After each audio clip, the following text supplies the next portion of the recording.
안녕하세요, 진성 앱등이 사진 찍는 회계사입니다. 오늘은 제가 M1 맥북 13 프로를 언박싱을 해볼까 하는데요. 가장 비싼 걸로 샀어요.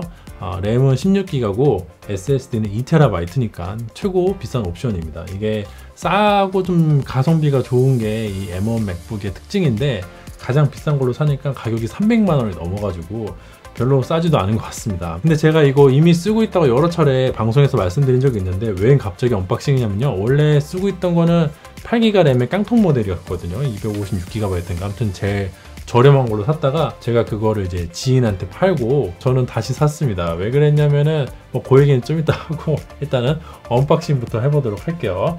요거를 이제 잡아 당기면은, 이 항상 박스 뜯는 거는 기분이 늘 짜릿하고 새로운 것 같습니다. 짜자잔짠짠. 오. 네, 두 번째 보는 박스인데요. 이렇게 생겼습니다. 그리고 요거를 잡고 이제 뜯으면은, 야. 열어보도록 할게요. 오. 때깔 보소. 이 구성품이 되게 단촐한데, 이게 일단 본체잖아요. 본체랑 케이블, 그리고 요 밑에 충전기, 이게 끝이에요. 참고로 들어있는 요 USB 선은요, 충전만 되고 제가 알기로 데이터 전송이 안 되는 걸로 알고 있거든요. 썬더볼트 3 좀 넣어주지. 근데 썬더볼트 3 이렇게 긴 걸로 넣어주면 가격이 어마무시하겠죠. 그리고 쭉. 오, 마지막 본체를 뜯어야겠죠. 본체는, 아이고, 아까도 말씀드렸다시피 요게 끝입니다. 끝. 아무튼 요거 왜 샀냐, 제가 원래는 이제 M1 맥북을 제일 싼 거를 가지고 있었어요. 아까 말씀드린 대로 8GB에다가 256GB SSD였는데, 그게 이제 조리원에 들어갈 때 아들이 태어나고 나서 산후조리원에 입소를 해야 되는데, 주말 동안은 내내 거기 있어야 되니까 이 집에 있는 이 커다란 아이맥을 들고 갈 수는 없잖아요, 산후조리원에. 그래서 작업을 못하니까 딱 한 달만 쓰자, 3주 동안 있었으니까 딱 한 달만 쓰자 해가지고 사서 썼는데 괜찮더라고요. 근데 이제 막상 집에 오니까 여기 방에 아이맥이 있기도 하고, 거실에서 컷 편집은 가능한데 여기 뭐 마이크도 다 있고 이 안에 다 세팅이 되어 있거든요. 그래서 여기를 벗어나니까 작업이 좀 힘들더라고요. 그래서 점점 활용도가 떨어져 가지고 이럴 바에는 그냥 팔자 해가지고 팔았어요, 지인분한테. 근데 팔고 나니까 점점 생각이 나는 거예요. 용량도 제일 비싼 걸로 했습니다. SSD를 사는 가격이나 옵션 추가하는 가격이나 비슷하더라고요. 이게 자체 SSD는 속도가 한 초당 2기가 정도 나오는데, 그게 일단은 그걸 구현하기가 불가능해요, 지금은. 그러니까 썬더볼트용 SSD를 구입을 하면은 그 속도가 나오는데, 썬더볼트용 SSD는 진짜 활용도가 떨어져서, 그리고 USB는 이제 젠2밖에 안 돼요. 2x2가 안 되고 젠2라서 초당 1.25기가 정도가 최고 속도고, 초당 1기가도 사실 잘 안 나옵니다. 물론 이제 인텔맥이랑 같이 병행을 할 거면은 SSD를 사가지고 왔다 갔다 작업하는 게 좋지만은, 제가 이 인텔맥을 팔았습니다. 지금 아직 우리 집에 있지만요, 이거 입금을 받아가지고 구독자분한테 판매를 했거든요. 그래서 왜 그런 선택을 했냐, 계속 M1이 생각이 났느냐. 첫 번째는 파이널 컷이 진짜 빨라요. 일체형 데스크탑이라도, 아무리 그래도 얘는 데스크탑이고 얘는 노트북이라서 사실 처음에 그렇게 큰 기대를 하지 않았어요.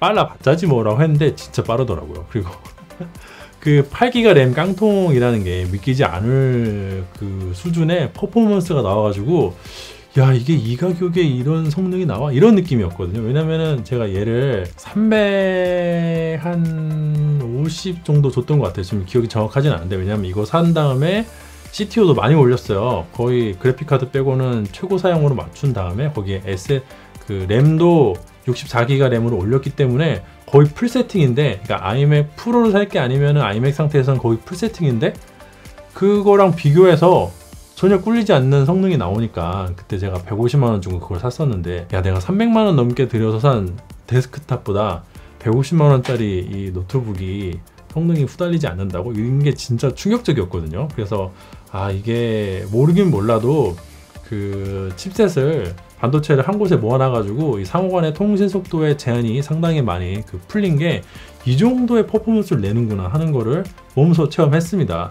그러니까 이 인텔맥은 어쨌든 간에 마더보드에다가 다 꽂아놓고 자기들끼리 통신을 해야 되는데, 그 통신의 속도가 있잖아요. 근데 M1 맥북 같은 경우는 아시다시피 하나의 칩셋 위에 뭐 GPU고 램이고 다 있다 보니까 자기들끼리 데이터를 주고받으면서 굉장한 성능 향상이 있었던 거죠. 저는 뭐 카메라 덕후지, 제가 이런 IT 덕후가 아니라서 뭐 맛깔나게 설명을 못 하겠지만은 그냥 영상 편집하는 사람 입장에서, 소비자의 입장에서 보면은 와 진짜 대박이다 이런 느낌이 들었습니다. 하지만 다만 이 어도비 프로그램이 살짝 버벅거리고 영 쾌적하지가 않았는데, 제가 고화소 바디를 요새 쓰고 있잖아요. R5도 4,500만 정도 했었고, 그리고 제가 지금 중간에 이제 알파7 알포도 6,100만 화소였고, 현재 쓰고 있는 알파1도 5,000만 화소다 보니까 굉장한 고화소 바디들이거든요. 그런 고화소 바디들을 라이트룸이나 포토샵에서 굴리니까 그때는 영 뭐 그냥 그렇더라고요. 물론 그때 당시는 포토샵은 이제 M1 버전도 없었고, 그리고 나름 이제 클래식이 편하지 일반 나름은 편하지가 않다 보니까 더 짜증이 났던 점도 있고, 램도 8기가 밖에 안 되고 해가지고 뭐 여러 가지 복합적으로 아무튼 간에 그 기분이 좋지 않았어요. 그런데 지금은 제가 팔고 나서 다시 사는 동안 포토샵도 M1 버전으로 나왔다고 그러고, 얘는 램도 업그레이드 했으니까, 물론 어도비 프로그램들은 CPU 빨이라고 하는데 어쨌든 간 램도 올렸으니까 얼마나 그 성능 향상이 있는지는 기대를 해보겠습니다만은, 제가 보기에는 글쎄요, 어도비 프로그램들은 이 M1 맥북에서 별로 그렇게 메리트는 없는 것 같아요. 한번 제가 써보고 생각이 바뀌면 이 부분은 또 영상으로 올리도록 할게요. 보통 1세대는 많이들 거르라고 하는데, 제가 또 그 실험지 회계사 아니겠습니까? 여러분들의 실험지. 제가 평소에 1세대를 거르기에는 1세대를 쓰는 게 너무 많아요. 카메라도 그렇고 딴 것도 그렇고. 그래서 뭐 굳이 뭐 거를 거 뭐 있나 해가지고 어쩔 수 없죠. 뭐 곧 M1X로 뭐가 나오면은 욕하면서 이거 팔고 손해보고 갈아타겠죠.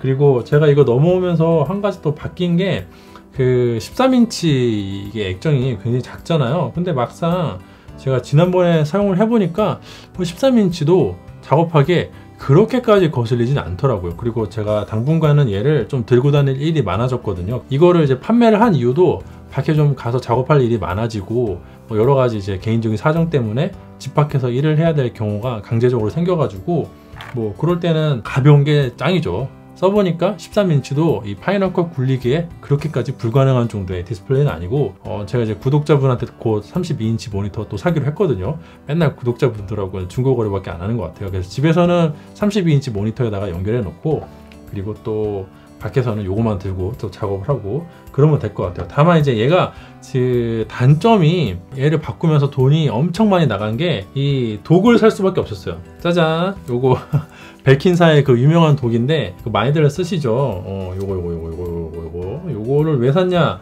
얘는 이게 포트가 썬더볼트 포트 2개밖에 안 주고요. 심지어 얘네 그 같은 뭐라고 부르나? 이거 같은 파츠라고 하나? 패널이라고 해야 되나? 아무튼 카드가 하나라서 얘가 이제 사실상 구멍은 2개인데 썬더볼트 하나라고 보면 될 것 같기도 하고, 포트가 너무 없어요. 제가 위에 있는 요 마이크도 이런 USB로 연결하고, 또 기타 각종 뭐 리더기나 이런 것도 연결하는 게 한두 가지가 아닌데, 이것만 쓰기에는 문제가 많고, 또 근래에 이거 한 가지 말씀드릴게, 근래에 제가 SSD라든지 외장하드라든지 이런 걸 인텔맥에 연결하면은 얘가 자꾸 뻗더라고요.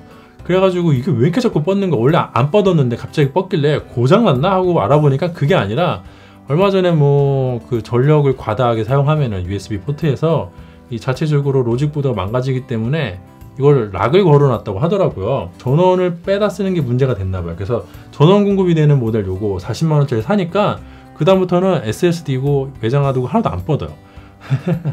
아무튼 이제 그건 딴 얘기인데, 저랑 똑같은 증상에 시달리시는 분들이 있으면 맥 유저분들 중에서 이렇게 전원 공급이 되는 이 독을 하나 사시기를 제가 권장해 드립니다. 그러면 안 뻗어요. 아무튼 근데 이 독 가격이 얼마냐면은 40만원.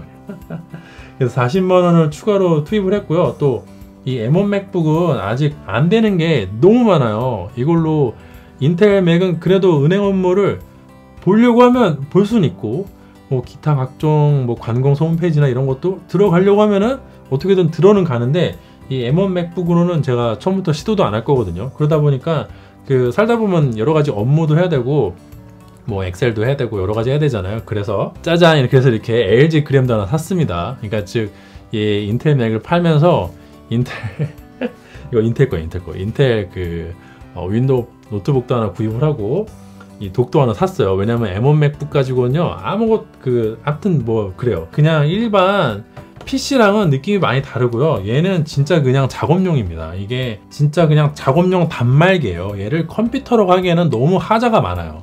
그러니까 여러분들이 만약에 컴퓨터를 사실 생각이시면은 인텔 맥을 사시든지 이런 윈도우 PC를 노트북을 사시고요. 이 M1 맥북 같은 경우에는 나중엔 모르겠으나 현재로까지는 그냥 진짜 어떤 특정한 응용 프로그램을 돌리는 단말기 역할밖에 안 됩니다. 제 입장에서는 파이널 컷이랑 라이트룸, 포토샵 그 정도 굴리고 웹서핑도 얘로는 거의 할 생각이 없어요. 그리고 이제 플러그인들도 많이 안 된다고 걱정을 하시는데 플러그인 같은 경우에는 저는 그렇게 의존도가 높은 편은 아니라서 아시겠지만 뭐 제 영상이 그렇게 뭐 화려한 효과를 쓴다거나 그리고 제가 뭐 라이트룸이나 포토샵에서 포트레이처 같은 플러그인을 많이 쓰지 않거든요. 뭐 이 정도면은 간단하게 언박싱 하면서 잡담하는 건 끝냈다고 보면 될 것 같고, 또 사용하다가 느끼는 게 있으면은 궁금한 거 있으시면은 또 말씀해 주시면은 댓글로 그것도 답변해 드리는 영상 나중에 촬영하면 될 것 같네요. 오늘 영상 여기까지 하고요. 제 영상이 도움이 되고 재미가 있었다면은 좋아요랑 구독 부탁드리도록 하겠습니다. 감사합니다.